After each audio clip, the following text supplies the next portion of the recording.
How's everybody else? Everyone I associate with is thriving in abundance. Limitless. Hello. I need for the record to note my review of Honk for Jesus, Save Your Soul. Welcome, I'm Helene.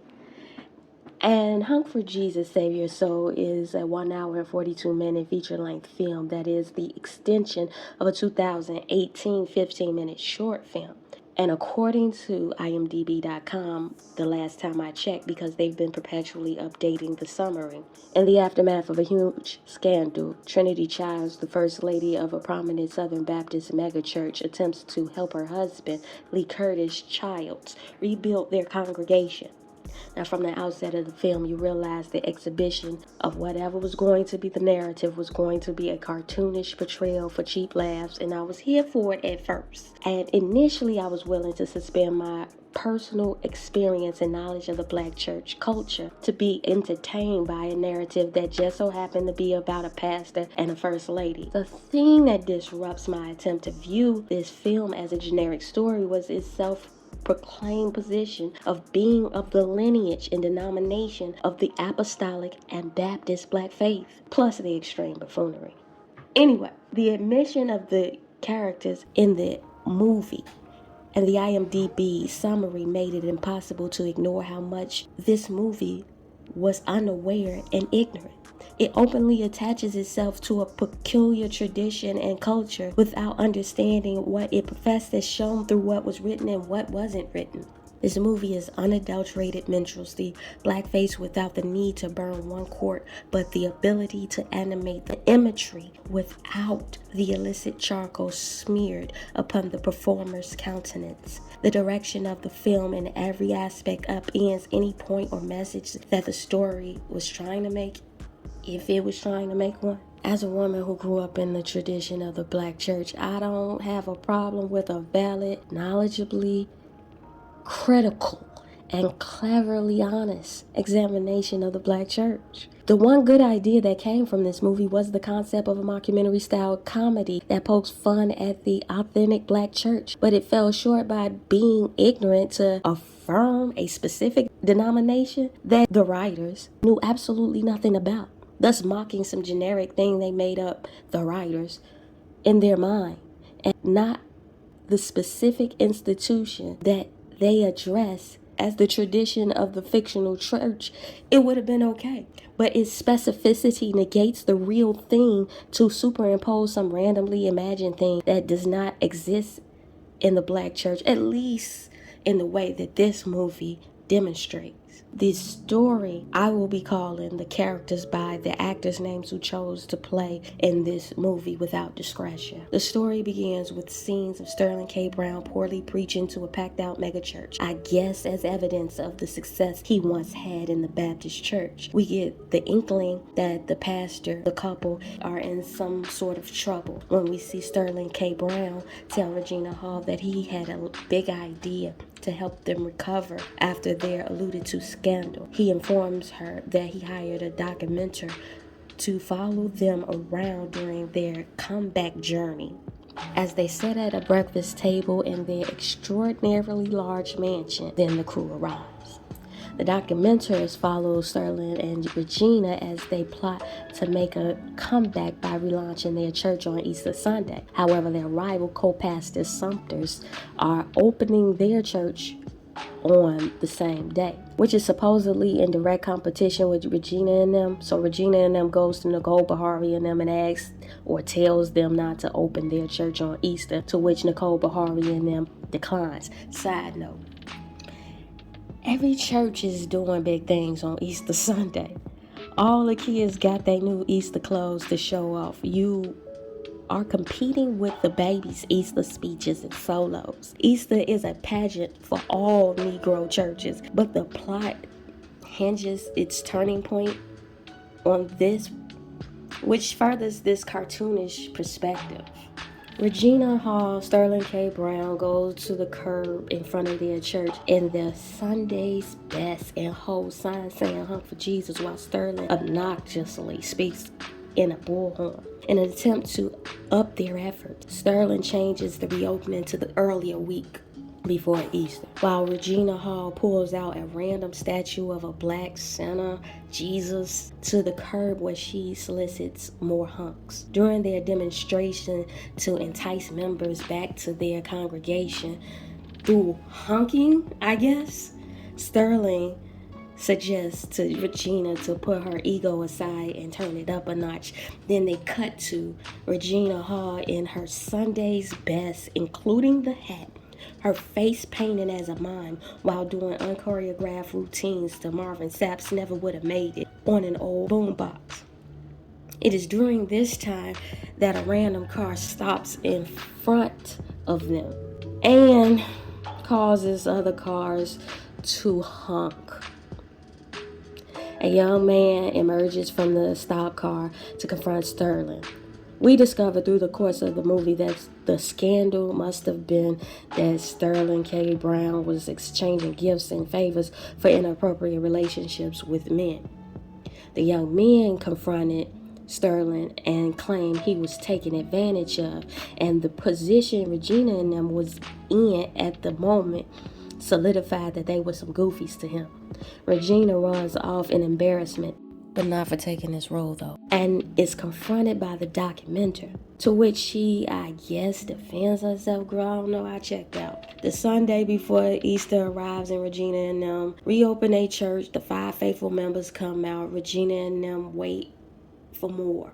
Then we learn that Nicole Bahari and them opened their church on the same day. And then it cut back to Regina and them standing out front of their church while somebody do donuts in front of the church, and Regina is panned to by the camera, and Sterling K. Brown said he gonna save some souls.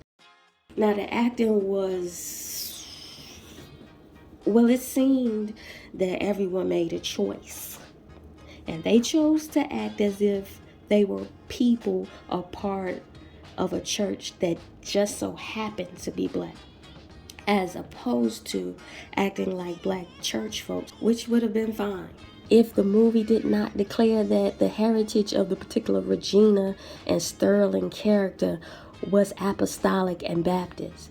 Each character was incompatible with what the writing suggested they were in tradition. The most egregious performance was that of Sterling K. Brown. He acted as if the character had some extreme mental deficit.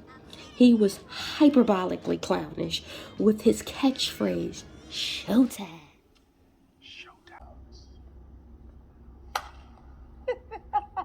Showtime. Come here. Had no redeeming character traits to suggest that he could even amass that level of success that the film attributes to him. He does not orate or articulate well, or articulate or orate in the tradition or common style of the Black American pastor. His performance was the quintessential expression of modern day minstrelsy and soft-shoeing, which undermines any integrity that the story may have had. The character development was cheap. The story doesn't go into much information about the main characters prior to the arrival of the documentary crew. As a result, the movie is asking the audience to invest their interests in a scandal that is unclear and the journey to come back.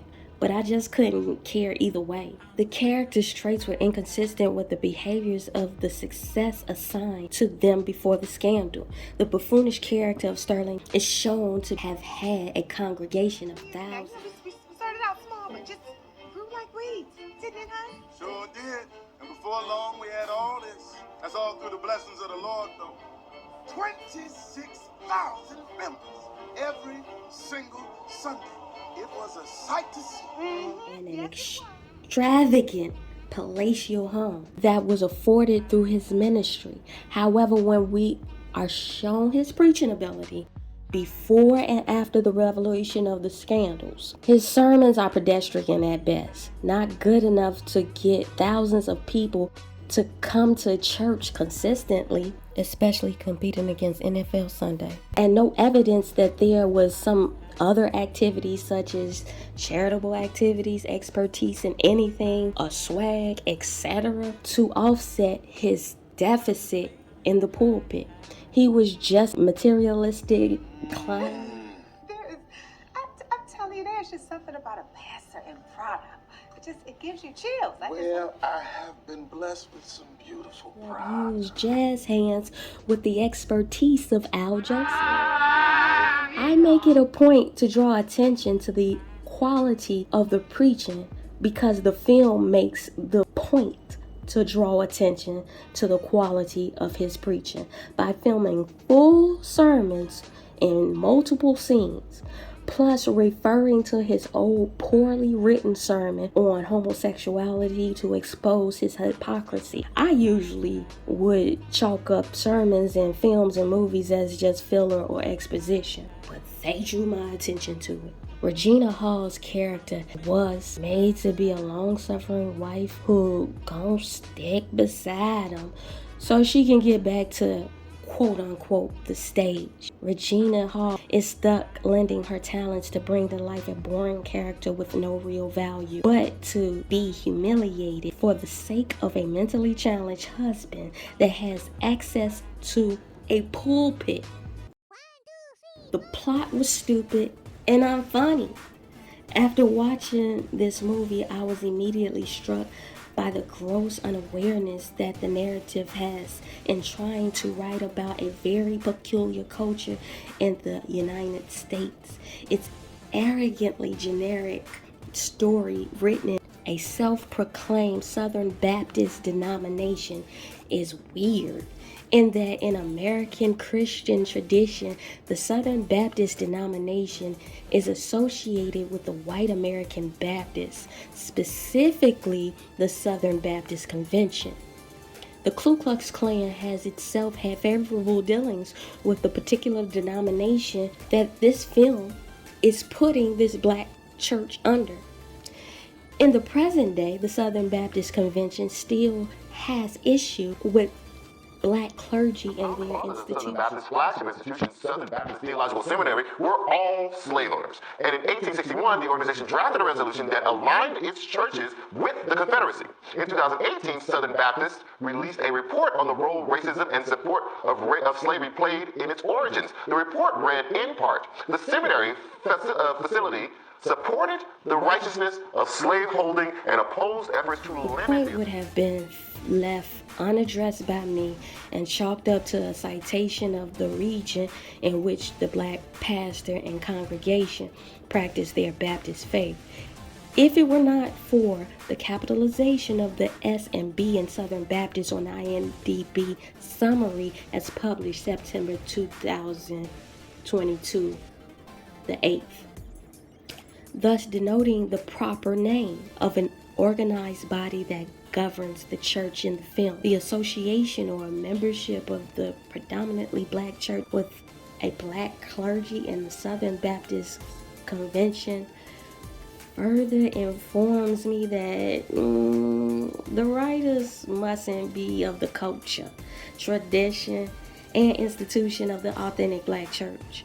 The black Baptist denominations are usually full gospel, missionary Baptist, national Baptist, etc. Maybe the alignment of the fictional church populated by black people with the Southern Baptist culture was a way to legitimize the minstrel behaviors, wardrobes, norms, language that were inconsistent with the genuine black church culture. However, if the intent was to spoof and parody the real black church, it failed. What the plot actually did was waste a good opportunity to cleverly use levity to investigate scandal and the different ways the community responds to the knowledge of scandal in the black church culture. The authentic black church writes the jokes themselves. The movie makes no sense to exist. It's not funny, even if it exists outside of the black church ecosystem. The imaginary ecosystem was not interesting enough to write about.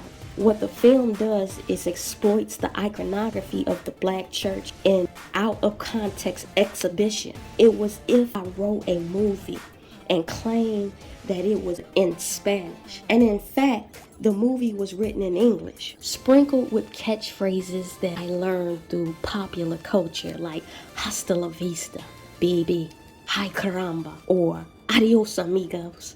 This would be highly offensive, especially if I specified that I was writing the film in the language of Ciudad de Mexico, La de Sur. Honk for Jesus is exactly that. I have repetitively used these words: Black church, tradition, culture, Baptist, apostolic, denomination, language, wardrobe, because they contextualize and amplify the fact that the traditional Black church is an institution that predates our great grandparents' emancipation. It was the only place Negroes could congregate more than 2 at a time, and it wasn't illegal. It was the place where we had some of our first schools and educational institutions, even when that was illegal. Knowing the Black church. The Black church was my daddy. The Black church was where I went to school, and so I came here to the church and became visible. I got me a Cadillac, man, but I parked it 6 blocks from work, because if white folks see it, I think I'm gonna get fired. But I could bring it to church. I couldn't wear my real clothes to work. I couldn't share with them white folks that my daughter and my son is at Princeton. But I could come to church, okay? If it wasn't for the Black church, I couldn't read it in the white paper. My church bulletin was my New York Times. It told me who had been drafted. Who had made the honor roll? Who had finished college? It didn't tell me who was in jail. And that's why I wanted to learn how to read, so I could see what's happening in the community. Black church created varied theological ideas and cultural norms that fall under particular denominations and epochs or approaches. These cultures may overlap in some ways, but be very different in others. These institutions have developed, for good, bad, or indifferent, for better or worse, an organizational structure that has checks and balances that would make it extraordinarily rare for a personality like Sterling K. Brown's caricature to accomplish the quality and quantity of audience congregation that was attributed to him in this movie. I must remember that social media is primarily a marketing media. So when I saw the sycophants hype of Gina Hall's performance couched in so-called critical reviews which lacked the ability to reveal details as to avoid spoiling the plot, hid the ignorance and the superficiality of the Hive's views. In short, follow your instinct. Don't listen to Twitter. What ultimately persuaded me to override my instinct was Twitter informing me that Nicole Bahari was in it and that her performance was good. And girl, I do appreciate a good Nicole Bahari performance, like listening to Nancy Wilson live at the Ravinia. Rest well, Nancy. I watched none of the sort. Although Nicole not only held her own counter Regina, she commanded the scene. They'll make their choice, I think. To no substantive point, the talent was wasted on inferior material. This story seemed to want to be a parody of Eddie Long's story and his missionary Baptist congregation. But for the negligently unaware writers, producers, directors, and actors at this point, they failed to reap the harvest that was a fertile terrain for good jokes. When one takes into account the pastor Jamal was the successor. Our gospel of inclusion is a reflection that 25 years ago, if it were not for Carlton Pearson on this stage, there would not be an AME with a Kojic with an apostolic with a Baptist. This is the gospel of inclusion. To that very pulpit, the jokes practically write themselves. The spoof and mockumentary genre has birthed some classics like Hollywood Shuffle, I'm Gonna Get You Sucker, CB4, Abbott Elementary. These projects are able to successfully land the humor because they were and are honest and focused autopsies of their subjects.